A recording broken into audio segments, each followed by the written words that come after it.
Come out to the Ian Henderson Antique Mall at 600 South Broad Street.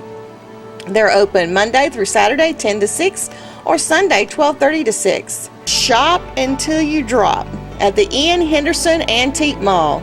Do you have a collection of films and videotape sitting in your attic, basement, hall closet, or a box somewhere that are being lost to time? Creative artists can transfer your 8mm, Super 8mm, and 16mm films, as well as converting your VHS, CVHS, 8mm, and mini DV to DVD. Preserve your family's video history for the generations to come. Creative Artists, 1113 West Spring Street, Monroe, 770-267-7368. Come out to the 7th Annual Field of Greens Festival on Sunday, September the 30th from 11 a.m. to 5 p.m. at the Whippoorwill Hollow Organic Farms. There's going to be farm fresh fare, festival music, tastings, vendors, live music, all kinds of things for you and your whole family to do. And you get to sample some of Atlanta and Athens' best chefs as they cook and prepare food for you right there on the spot. If you've never been, you need to come to the Field of Greens on Sunday, September the 30th from 11 to 5 at the Whippoorwill Hollow Farms. If you'd like more information, you can go to their website, fieldofgreensfestival.com. If you are a Walton County resident and 55 years or older, there is a Compassion Health Fair on September the 29th from 10 a.m. to 4 p.m. at the Meridian Park in Loganville.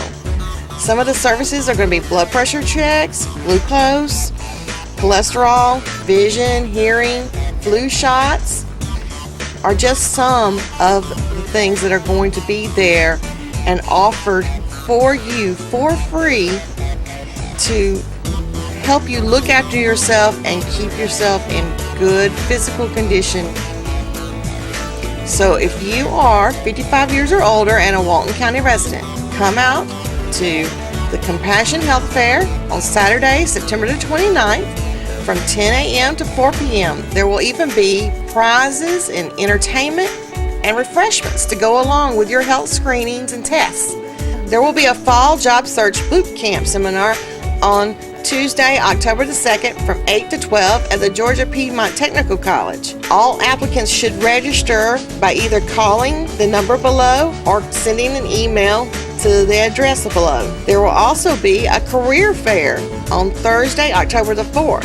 For people that participated, there's an 8 to 9 o'clock, and then from 9 to 11:30 it's open to everyone else. And you must register for the boot camp seminar by September the 25th. The boot camp's going to cover resume writing, dressing for success, and interviewing skills.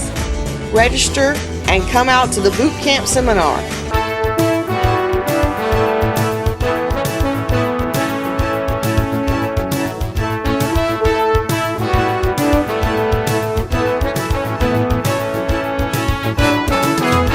Here at Monroe Area High School, right here at the Purple Pit, visiting with Karen Brown of the Monroe Area High School Booster Club. And Karen, I've already had someone ask me about what happened to the steak supper, big changes in the steak supper fundraiser for the Booster Club. Tell us about it. Well, we just decided to try it a little bit after school when there's not so much conflict and everybody's getting ready for school to start. So it's going to be October the 18th, and we're just hoping we'll have a little bit cooler weather, and we're actually going to have it right out here, right outside the back of the school. That's one of the reasons we came up here to the high school to video this PSA was wanted you to realize that the dinner would not be at the American Legion shelter this year. It will be here at Monroe Area High School. One of the nice things about this, middle of October, it could be 75 degrees or it might be raining and cold. So the nice thing about this, Karen, is if this doesn't work out, we just step right into the school cafeteria. And hope you'll stay tuned for information about tickets. We'll have a phone number on the screen for you, so stay tuned for that. And right now, this is Frank Whitley for Walton Entertainment Sports. Over to my left is Cody Brown, place kicker, Stanton Truitt, quarterback, and Keon Kemp, free safety. Fellas? Go Canes, eat steak! This without our valuable sponsors. We appreciate our sponsors of every event throughout the year. Today we have with us Windstream, who is sponsoring the event. They do a lot for the chamber. Elon Jones here, he has chaired our golf tournament committee for how many years? 3? Feels like 10. But Elon always does a great job with that. I'd like to introduce Elon Jones. Come give us a few words, please. Thank you, Jimmy. Yeah, it's been 3 years, like I said, but I'm not the one that does the work. The chamber does the work. But thank you for letting us take this opportunity to sponsor it. Walton County is very, very important to us. We have a lot of new promotions out there. You guys, we brought back the Price for Life offering. It's a real good deal. You call in and see if you're in some of the areas that qualify for it. Again, I'm not going to do a big commercial, but I want to thank Terry and all of them at the Chamber for what they do. Nancy with the Development Authority, and all of our elected officials, Kevin and all the commissioners. With that, we can never be of any help, just let us know. Thank you.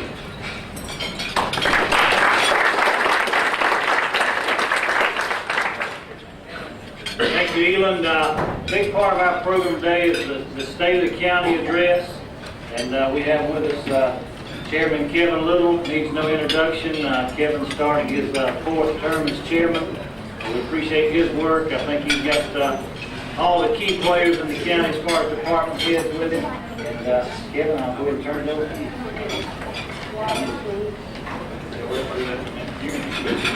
Thank you, Jimmy. Can y'all hear me in the back? So I need to talk into this thing. I probably need to talk.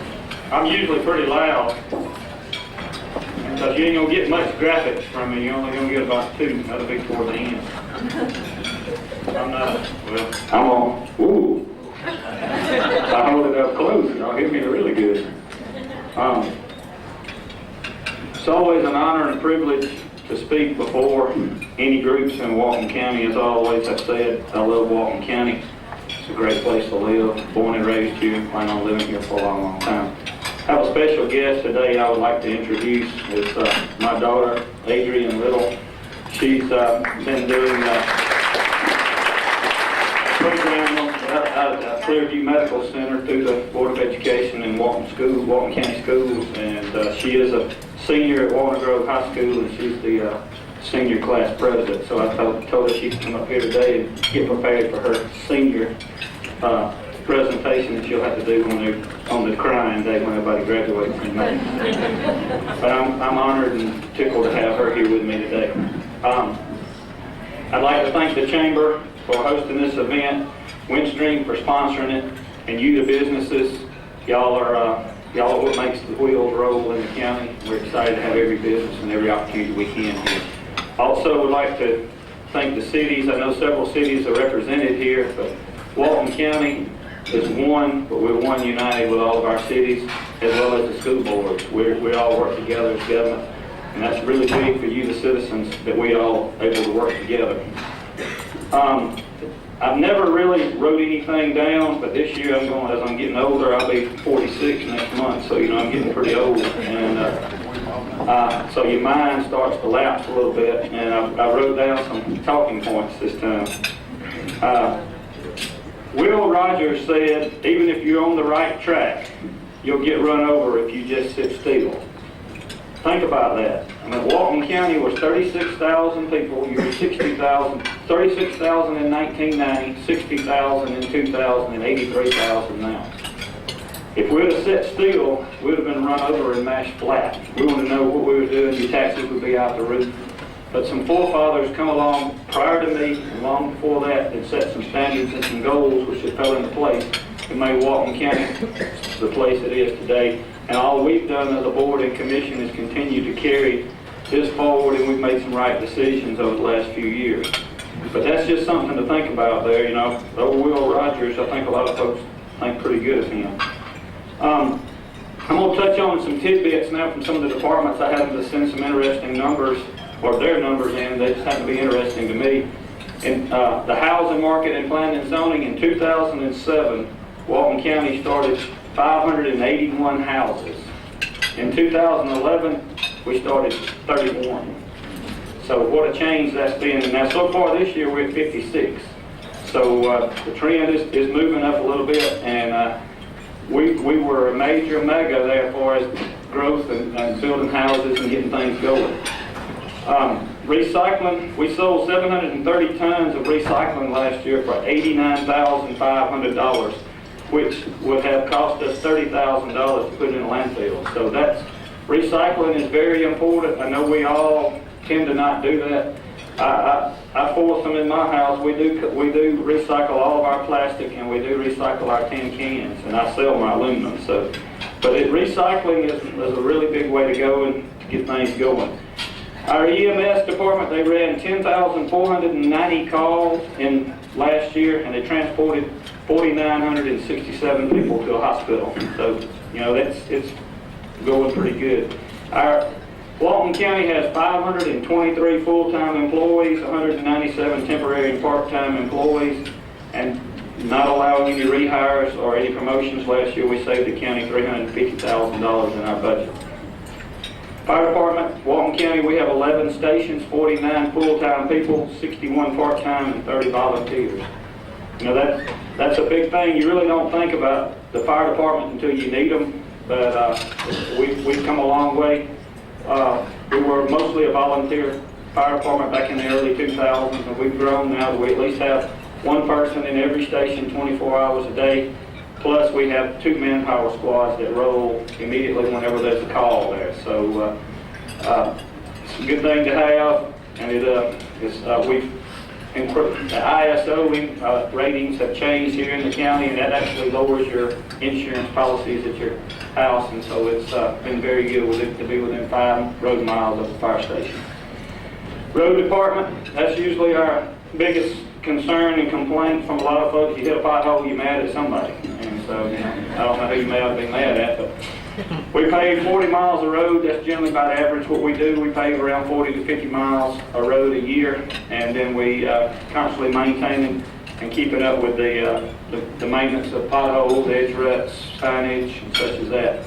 We did open the Bess Cooper Bridge a couple of weeks back. Quite an honor to be able to have Bess Cooper in Walton County, and just ironically, the bridge on New Hope, which is right out of between where she grew up or where she lived, was able to be able to name for her. You know, that won't ever happen again. You know, you get to name a bridge for the oldest person living in the world. So that was really, really big. Also, while I'm touching with roads, I did want to let you know that our grass cutting crews are cutting as fast as they can cut. With about 800 miles of road, you double that, that's 1,600 miles. So you got a lot of grass cutting, and we had an unusual heavy, wet August, which you normally don't have. Grass usually dies down and ends up not growing properly. I know I've cut my yard about every other day in the last 2 or 3 weeks because it grows up. But now I'm going to touch on the thing a little bit about finance here. Let's see if I can get this thing cut on here. It says it's on. Expenditure budget for Walton County. As you can see here, can you see? Walton County this year's operating budget will be $44,553,786. Debt service $6,000,004. I'll draw you to that $6,000,004 because that is the debt service we've got, the last payment we've got to make on our 2006 spliced. That was something when times were good, as I read you earlier, 581 homes in 2007. Nobody foreseen what was coming. When we went out and did the spliced, we agreed that if money didn't come in, we would pay for it out of property taxes. So luckily, we've not had to go up on taxes to pay for this. We've been able to do it out of our fund balance. Once this $6 million, well, it'll be $4 to $6 million that we're going to have to pay coming up in January of this year. But then our numbers for our debt service will drop back down to the 09, 010, and $800,000 to $900,000 range, and that's where we'll be able to give the citizens a little bit of tax break in the county. It's been unfortunate we've not been able to do that over the last couple of years, but we have operated on the same dollars. If you see across the top line, Walton County's 46 million, 44, 45, and 44. The 45 and 12 was as we bought $1 million of capital, sheriff's cars, fire trucks, and other equipment and things that we needed to make that operate. And you look at the bottom line down here, it's 46 million all the way through to 50 million. So you know, that debt service, I'll be glad when it's gone, because I'll be able to operate in new numbers and be a whole lot better. We didn't find out the new splice that we're currently under, and it'll be starting in January. And so it's $44 million. It seems like a lot, but when you break it into a pie chart, and you can see exactly where it goes, a lot of your money is still, as I told you last year, you know, it's only about a few $100,000 house. If they pay in $100, you know, $27 goes to run the sheriff's department, and all the way down to about $5 that runs some of the courts and such as that. But I think we're very frugal with your money in Walton County. I don't think there's a lot of wasteful spending in our county. We've been lean throughout the whole years of the drought, of the downturn in the economy. We were lean actually going in. That's the reason we didn't have to do all the layoffs and all the furloughs that other counties have had to do and such as that, because something about growing up on a farm, you learn to live within your means. And I know that that's something that I've had to do, and something that I do in my own household.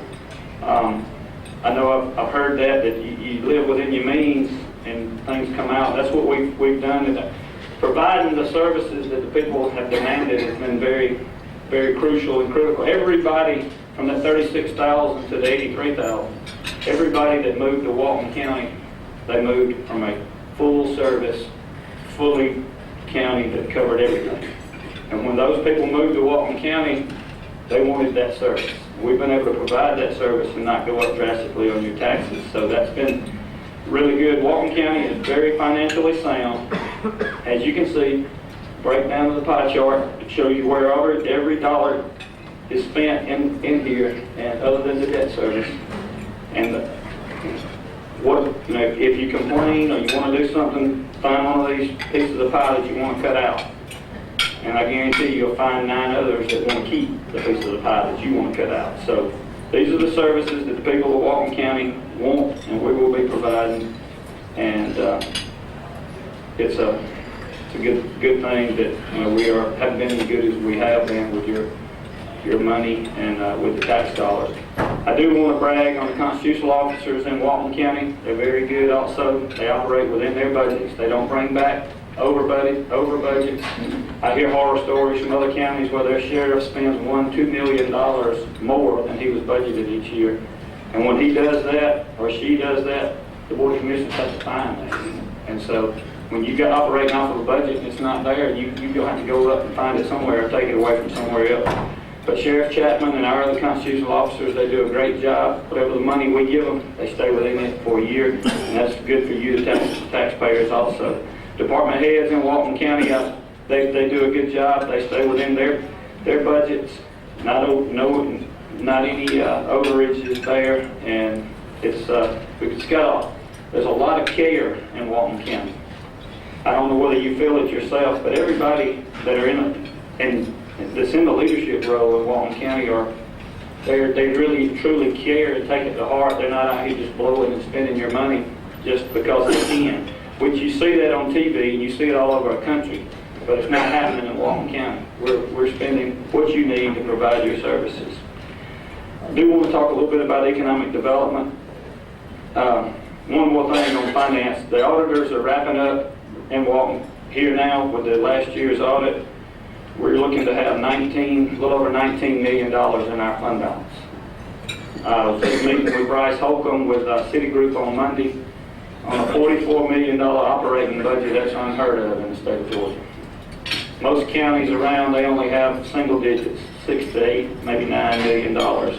And so we've been able, that's the reason we were able to survive this downturn, because we did save for the rainy day fund and we've been able to put it back. So we're not broke, we're looking good, and that's a big part when these companies and corporations come looking to move to our area and see what's here.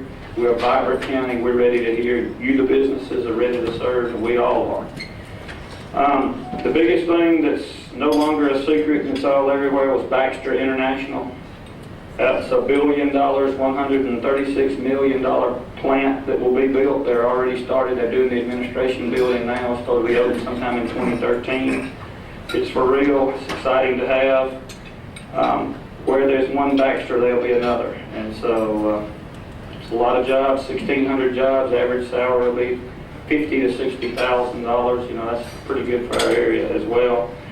And Walton County, although the 155 acres that they bought, all 150 of that is in Walton County, but we are in a partnership joint development authority, so Walton County is 37.5%, Newton County is 37.5%, Morgan County is 15%, and Jasper is 10%.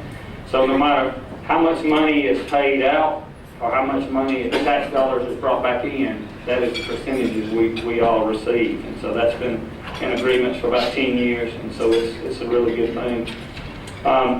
Caterpillar, it's just 14 miles from our industrial park here. You know, it's going to be a pretty big impact to our area as well. And we've offered some free land out here in our industrial park because it's pretty close and they're going to have a good many distributors here. And so if we can bring some jobs in that direction, then it'll be exciting to have.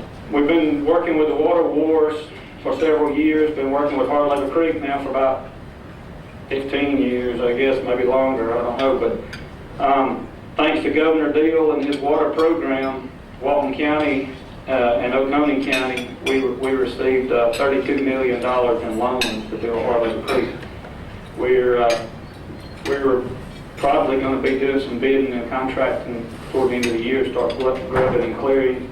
A lot of the engineering is done, got to relocate 2 roads.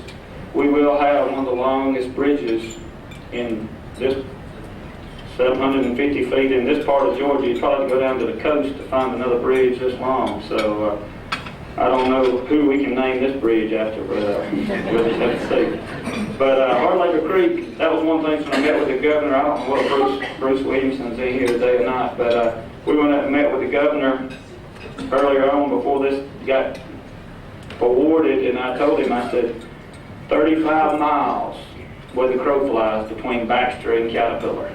And I said, right in the middle is Hard Labor Creek. I said, we need water. And he said, well, it's high on my radar screen. And so we were very appreciative to be able to be awarded this money to get the water here.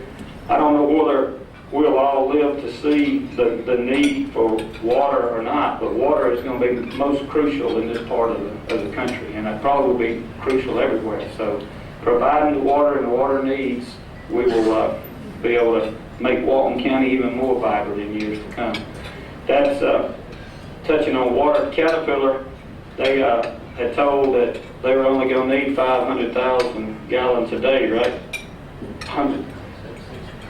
65,000 gallons a day, and now it's going to be 300,000 gallons a day of water. So that was what we just found out yesterday, and they got to cool their product. So that's water can't do anything. Air and water. I always have said when I spoke in front of any group, I can't provide you with air, but I can provide you with water, and so that's what we've worked on here on that. But I don't know, since Nancy's not here today, and I did not sign too much of a foreclosure, a quietness thing, so we do have a major prospect that will probably be announced before the end of the year, the industrial park out here off 78. So if I get my hand slapped, I just get my hand slapped. It is the state of the county, and we are in a good state. So I've signed several non-disclosures before, and I didn't sign one this time. So I'm not telling y'all what it is. I'm not telling you how much it is, but there's a very good chance that we'll be having a major announcement pretty soon from our industrial park. I'm very proud of what we've accomplished in Walton County over the last 12 years. You just think, if you look back over those 12 years, where we've come. Kirby Atkinson, I see him sitting back here. He's our county attorney. Very proud to have him here. He said when he first moved when he first moved to Walton County, there wasn't anything here. Now we have Longhorn, we have Applebee's, we have all that. And growing up in Walton County, we always went to Athens because that was the closest place. But way back in the early 2000s, we started working with the chamber, working with other cities. We wanted to make Walton County where you stay and play and do everything in Walton County. We're closely getting that way. It's going to take us a few more years. We still don't have all the things that we need to have, but we do have most of what we need to make Walton County a vibrant county. I was just arguing with my other daughter last night. Their homecoming's coming up at Walnut Grove. Coming up, I guess weekend after next, and they were talking about having their pictures made in Conyers, and they were going to eat over there. And I said, well, ain't you got somewhere you can eat in Walton County? I said, that's $350 that we need here. You know, they got a group of them. I don't know how many of them.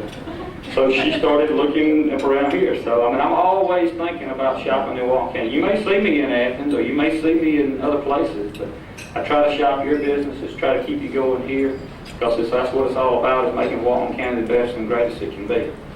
I think I about talked all I need to talk. I do want to close with one thing from Abraham Lincoln. I don't know whether you ever see me or not much, but if you do know me, you always see me with a smile, and you always see me happy or whatever. Abraham Lincoln said, but anyway, Abraham Lincoln said, most folks are about as happy as they make up their minds to be. So think about that. The next day you wake up, you ought to be glad your eyes opened up and your lungs are breathing and your heart's beating, because it could not be. This young man that went out to play football Monday, you know, he's still functioning, but he's not functioning the way he was early Monday. So be proud of every day that comes before you, and thank the Lord that what he brings forth for you.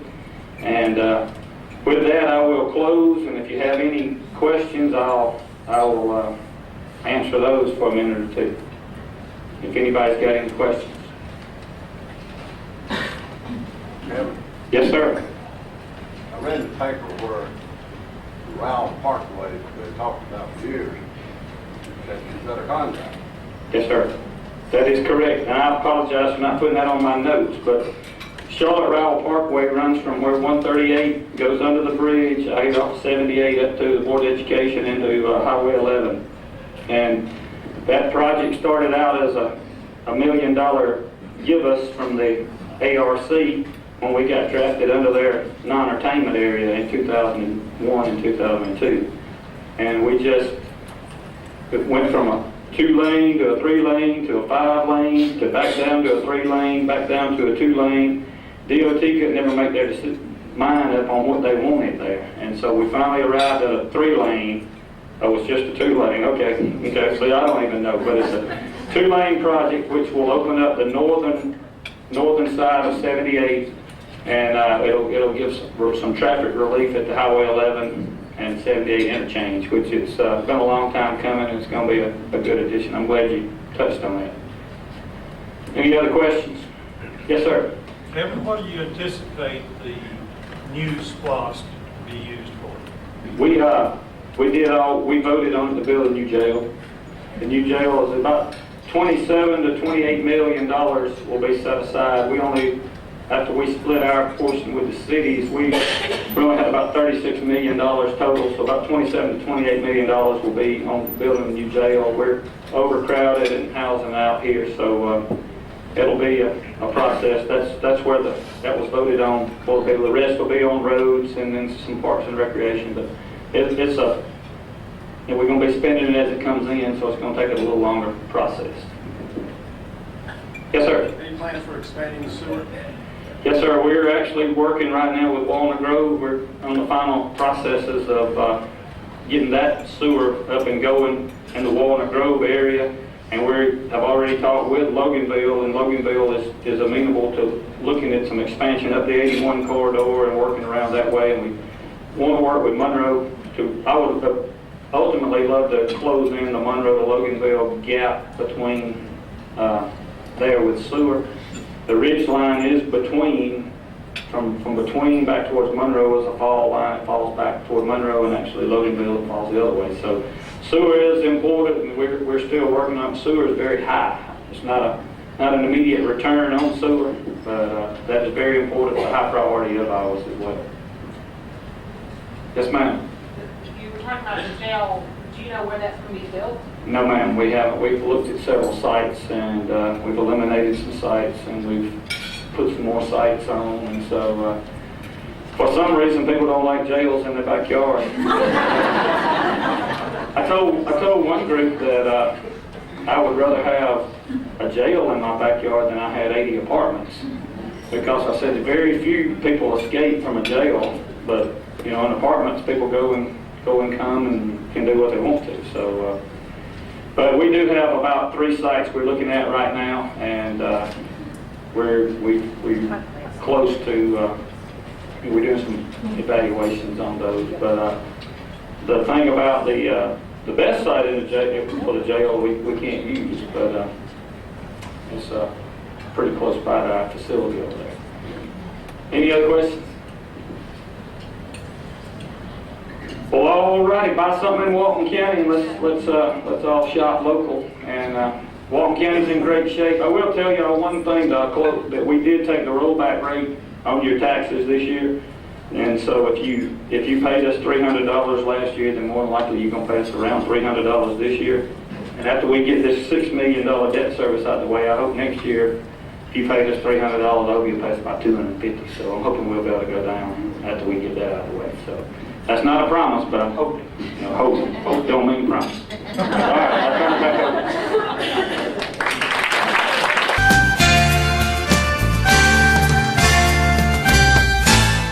Hi, I'm Rick Baker with the Partnership. Thanks for joining us today. We're here today to talk about an issue that's unfortunately more prevalent than we would wish in Walton County. We're talking about domestic violence. And I have with me today Judge Mike Burke, the Magistrate Court Judge for Walton County. Judge, we've started a domestic violence task force almost a year ago now. Yes. And we started tracking some numbers for domestic violence as a result of restarting this task force. What have those numbers revealed? We started running numbers statistic-wise probably January of 2012, and in those numbers we've discovered that from an 8-month period from January until August, we've had approximately 480 victims of domestic violence. Now this is just in Walton County. That's been reported to law enforcement. That's an average of about 60 per month. If you have 30 days in a month, that averages out to having 2 victims of domestic violence every day in Walton County. That's one's too many, but to have that many, I mean, it was kind of staggering when I looked at these numbers, and we got the cooperation of law enforcement to do this. That's the only way we could have this to us. It was just staggering to me that number of victims that we have just in our county. And we've done a segment before on what we're trying to establish here in our county to take care of our victims, and with Project Renewal's assistance, we've been able, out of those, and this is an approximate number, 480, probably 75% of those victims have been contacted by Project Renewal. And whatever needs they may have, whatever services need to be provided to them, have been afforded them that through Project Renewal. And it's just, I think it's helped. It's really hard to determine just how much we're helping, but obviously I think that we are. I don't think that we're spinning our wheels. We're trying to go forward, trying to do a lot of different things that have not been done in the past with things that we're doing. We are right now, with October coming up, it's the Domestic Violence Awareness Month, the entire month. It's a national thing, and we're going to go along with that, and we have established and gotten a Facebook page for the Walton County Domestic Violence Task Force. anybody who wants to go to that can just go into the Facebook and type in Walton County Domestic Violence Task Force and it'll come up. We're periodically putting things on there, upcoming events we may be involved in or we may be doing ourselves.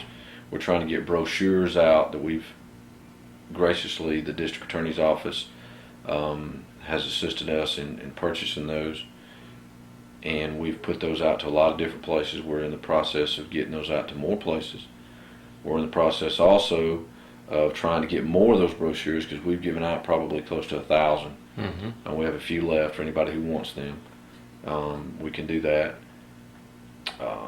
We're in the process also, we have a website that's under construction. We've got a domain name, but we don't have it up and running yet, and we really don't want to put it out there until it's completely the way that we want it. Right. To be able to provide information to anybody out there that we may do. We're also, for October, in the process of doing ribbons that will be tied to law enforcement's vehicles, the antennas. We're hopefully going to, and this is just in the process, we're working on it, having something at the courthouse lawn, the old historic courthouse, with these numbers and these ribbons indicating what victims we have in this county, to give people an overall perspective of the problem that we have. Making people aware is the first thing, and then we can help through our task force get those people out of that situation. So the ribbons on the courthouse lawn will be kind of a visual aid to people for them to be able to see how many victims we've had in Walton. Right. I don't know if we're going to be able to put up 480 ribbons, right, but we'll be able to put something up there to give people the idea. It just seems that something visual gets to people more than it does like a statistic or something like that. If you can see it, it gets to you a little bit more.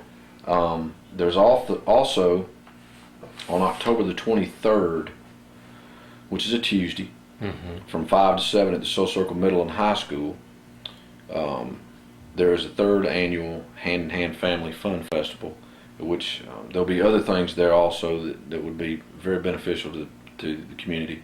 But we're also going to have a table there with information on the Domestic Violence Task Force. We'll have representatives from this task force there during that time. Hopefully we're going to have law enforcement to come in and out to answer questions if they can, and just give any assistance that we can to anybody that may be involved in a situation that maybe they didn't have contact with law enforcement yet, who are maybe afraid, who are scared. This may be the perfect situation where they can get this information, talk to somebody, get numbers where they can talk with somebody when they feel like it. We just want to provide a service to people and let folks know that we're out here and we're here to help people. We can only make contact with those individuals that we know about. Sure. If you let us know, then we'll be able to help you and put you in the right direction where you need to be. You mentioned earlier that Project Renewal had been getting in contact with the victims that law enforcement had gotten in contact with. That's something that has changed as a result of the task force. Previously, law enforcement had been giving contact information to the victims, and it had kind of been up to the victims to get in contact with Project Renewal. And as a result of the task force, we kind of changed that protocol, and now Project Renewal is taking the initiative. We did. Back in January, we started. We took a different direction. I think the task force as a whole didn't feel like that we were doing what we needed to do, or we could have done more. So we just took a chance that we're going to try this. If it works, it works. If it doesn't, it doesn't. But at least we're going to try something different. When law enforcement has contact with a domestic violence victim, prior to this, there were a lot of different aspects or a lot of different information given to these victims by law enforcement. It kind of put law enforcement in a bad position, meaning that they weren't sure exactly what to give to this victim, what assistance they needed. You know, law enforcement's job is to contain the situation and establish the criminal part of it. Right. They help as much as they can, but they don't have the expertise such as what Project Renewal would have. So we made it to the point of every victim that's contacted by law enforcement or has contact with law enforcement, they're phoned or called by Project Renewal within 24 hours of that initial contact with law enforcement. So we don't put the initiative on the victim. We take the initiative and take that step and put them in the right direction. Now, whether a victim wants to take the information and go with it, or the service that can be provided to them, is strictly up to them. Sure. That's anyway with anything. But I just felt like prior to January that we were relying on the victims to take that extra step, and I wanted to try this, and it's a trial and error basis. If it works, it works. If it doesn't, then we'll go back to the drawing board and figure out what we did wrong, or we'll tweak it, try to find a way that it's going to get to more victims. And that's the bottom line, is there doesn't have to be an arrest Right. in a domestic violence situation for somebody to be a victim of domestic violence. And I think prior to this, that's the way the task force, not purposely but unintentionally, was looking at it, that there had to be an arrest or a criminal action taken for somebody to be a victim of domestic violence. That's absolutely not true. You can be a victim of domestic violence and law enforcement not even be involved. And those are the scary ones. Those are the ones that we don't know about. And without those people taking that step, but if we can show to the public, to the community, that we are here and that we can provide the service for these individuals to get out of these situations or break whatever cycle of domestic violence they're in, and usually it's a long time ago, and it's not something that just happened overnight.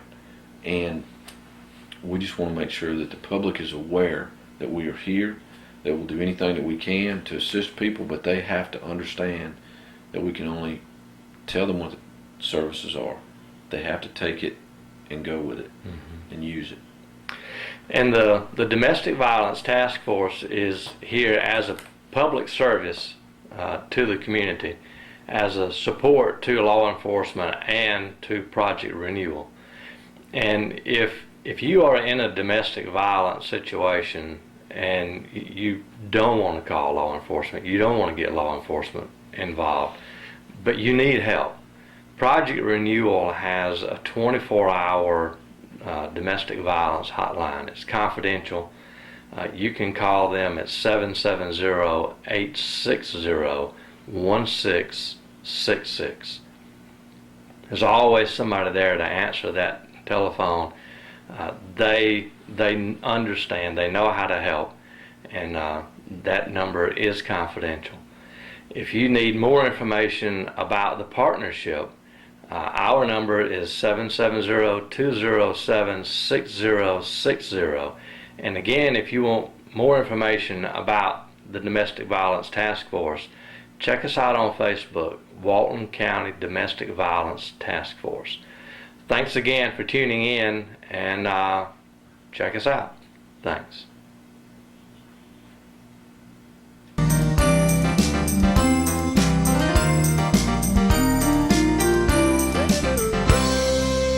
Hi, I'm Elaine Oakes, Director of Keep Walton Beautiful in the Walton County Recycling Center, joining you today with this week's edition of the Walton Waste Watcher Report. Today I just wanted to share a little bit of information about some changes that we are undergoing here at the Recycling Center. Basically, we have started taking cooking oil, and I think I mentioned that to you last time when I visited with you. And the cooking oil can be brought in regular containers and just poured into this larger container. Since we don't have a whole lot of space out here, we had to put that container at the location of our former Stop and Swap area. And we're trying to get the information out to all of the people who do use our facility that we are no longer going to be having that Stop and Swap available here on the premises. If you have something that needs to be donated or you think is reusable, then you need to go to our local fish and try to donate it at that location. We just don't have enough space out here, and we really are a recycling center and a waste disposal center. So if it's either going to have to go in the garbage and you're going to have to pay for the disposal of it, or you're going to have to donate it elsewhere to a charity of your choice. And like I said, fish is one of the ones that just pops into the top of my mind. We're also going to be doing another Rivers Alive here coming up in the next couple of weeks. It's going to be on October the 6th, and we do have a lot of folks involved, mostly scouts. If anybody is interested in participating in that, it's still not too late to offer to help, and if you would like to help us in any way, please give me a call at 770-267-1421 extension 5. You can also call us to ask questions about our cooking oil recycling and other options you have here at the Recycling Center. Thanks for watching and have a great week.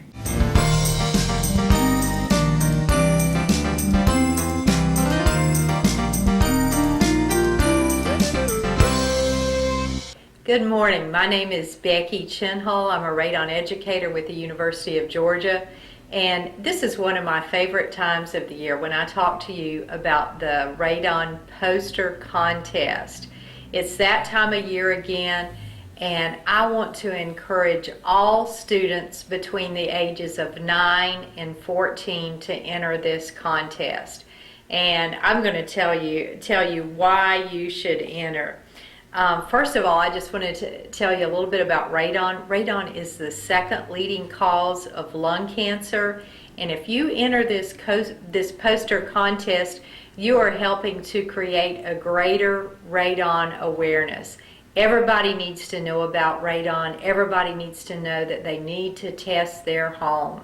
That's the only way to know if you have high radon. This year, our poster contest is a little bit different. You can enter online, and in fact, we encourage everybody to enter online. I'm showing you the website here. It's very easy. Go to sosradon.org. sosradon.org. And when you pull this up, you're going to see that you're on Kansas State's website. Kansas State is handling the National Radon Poster Contest for EPA, for the Environmental Protection Agency. So don't let that confuse you, but you'll be able to see many of the past winners. You're going to see a lot of Georgia winners from the past on their website, and you're going to be able to get all the information you need. I want to tell you though, if you have any problem getting on this website or finding information, you can always call me at the Walton County Extension Office. Let me tell you just a little more about the Radon Poster Contest. It's all over. It's for anybody, again, ages 9 to 14 who lives in the United States. Georgia students can enter, and we have always had such a good representation in our Georgia students, and I'm expecting that again this year. First place national wins $1,000, $1,000. Who couldn't use that? Second place, $600. Third place, $400. And there's also an online contest that for online voting where you can win $400. But I'm expecting somebody from Georgia to win first place again. In the past, Georgia is the only state that has had 3 national first place winners. We've had 1 second and 1 fourth, but we are the only state that's had 3 first place winners.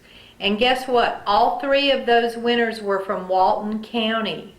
So Walton County students, get out there, get your posters made, and enter the contest online. This picture here that I'm showing, this was last year's second place winner, Hayden Guthrie. And this is a very small copy of his poster, but just wanted to show you that. And again, I encourage you to go online, look at the winning posters. That's going to give you an idea. There's 5 topics that you can choose from when you make your poster. What is radon? Where does radon come from? How does radon get into your house? Radon can cause lung cancer, and test your home for radon. Okay?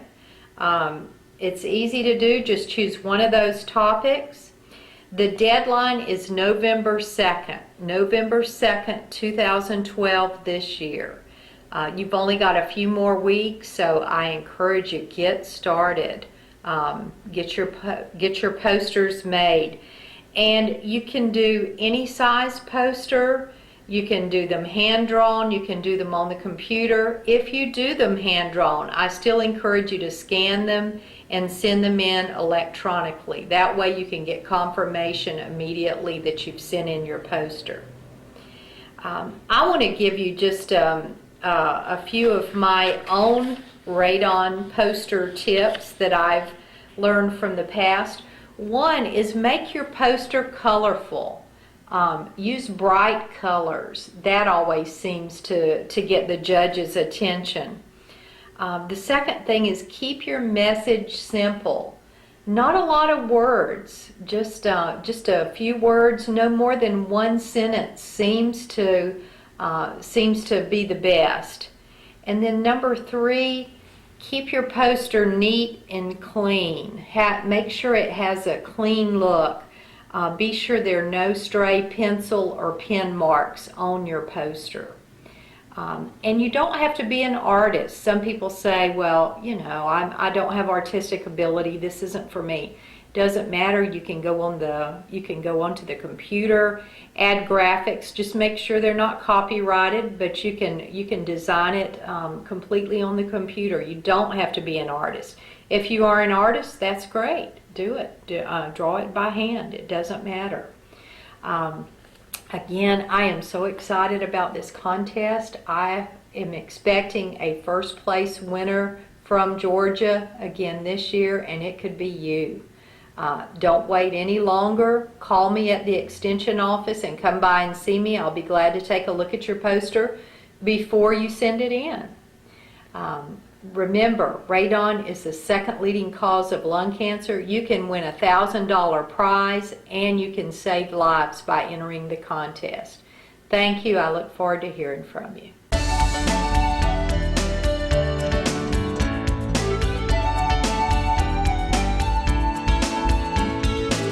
Hey, thanks for tuning in. We're going to show you some of the dogs and cats that are here at Walton County Animal Control.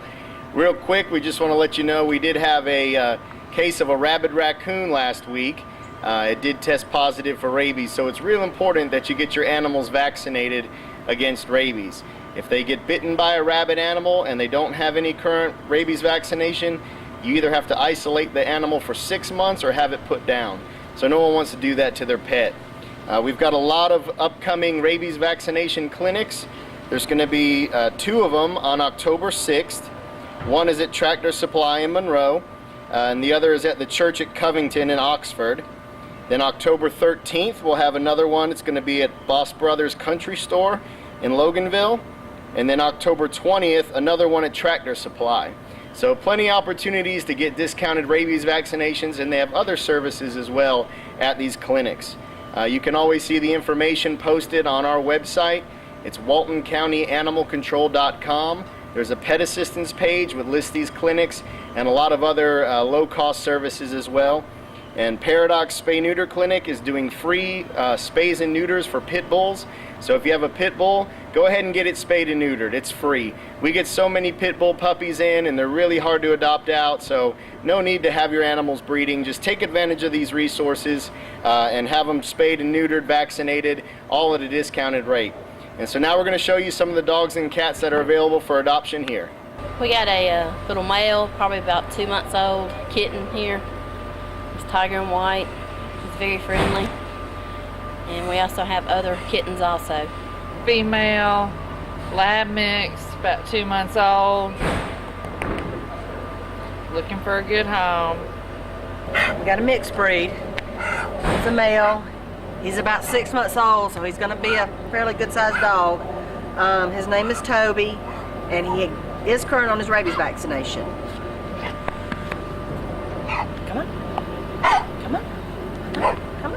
Cody. He's a 4-year-old husky.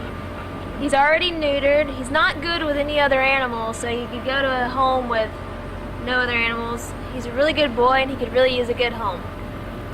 This is a 4-month-old kitten, male. He hasn't been neutered yet. Very sweet.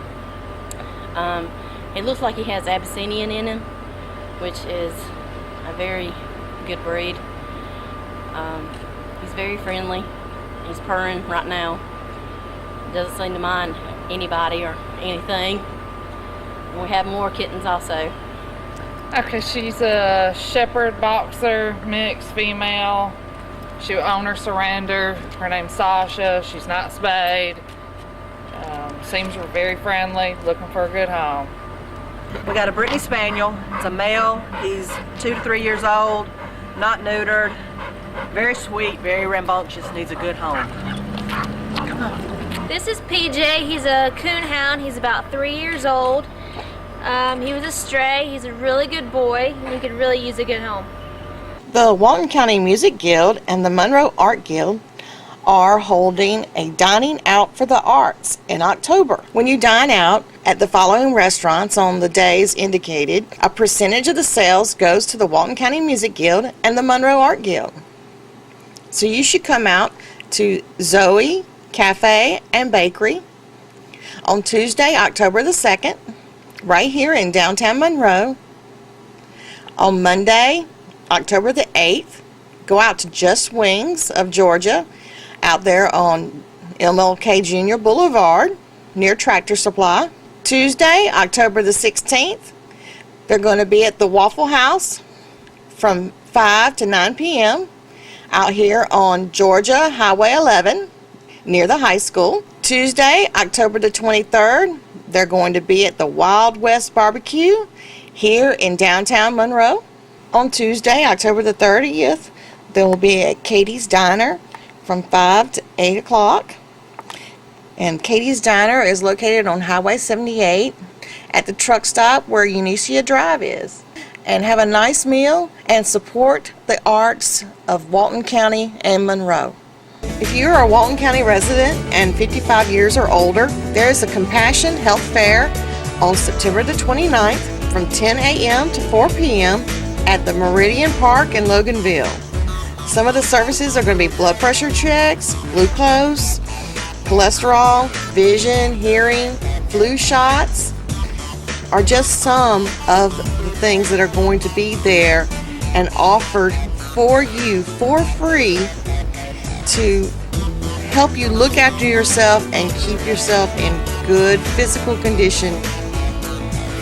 So if you are 55 years or older and a Walton County resident, come out to the Compassion Health Fair on Saturday, September the 29th from 10 a.m. to 4 p.m. There will even be prizes and entertainment and refreshments to go along with your health screenings and tests. Here at Monroe Area High School, right here at the Purple Pit, visiting with Karen Brown of the Monroe Area High School Booster Club. And Karen, I've already had someone ask me about what happened to the steak supper, big changes in the steak supper fundraiser for the Booster Club. Tell us about it. Well, we just decided to try it a little bit after school when there's not so much conflict and everybody's getting ready for school to start. So it's going to be October the 18th, and we're just hoping we'll have a little bit cooler weather, and we're actually going to have it right out here, right outside the back of the school. That's one of the reasons we came up here to the high school to video this PSA was wanted you to realize that the dinner would not be at the American Legion shelter this year. It will be here at Monroe Area High School. One of the nice things about this, middle of October, it could be 75 degrees or it might be raining and cold. So the nice thing about this, Karen, is if this doesn't work out, we just step right into the school cafeteria. And hope you'll stay tuned for information about tickets. We'll have a phone number on the screen for you, so stay tuned for that. And right now, this is Frank Whitley for Walton Entertainment Sports. Over to my left is Cody Brown, place kicker, Stanton Truitt, quarterback, and Keon Kemp, free safety. Fellas? Go Canes, eat steak! Creative Signs, we make large and small property and business signs, full color, digitally printed banners, as well as vinyl lettered ones for celebrating special events. Yard signs for selling your home or making special announcements like your graduating senior. Turn your vehicle into a moving billboard with vehicle lettering or magnetics. Creative Signs, Monroe, 770-267-7368. Come out to the Ian Henderson Antique Mall at 600 South Broad Street. They're open Monday through Saturday 10 to 6 or Sunday 12:30 to 6. Shop until you drop at the Ian Henderson Antique Mall.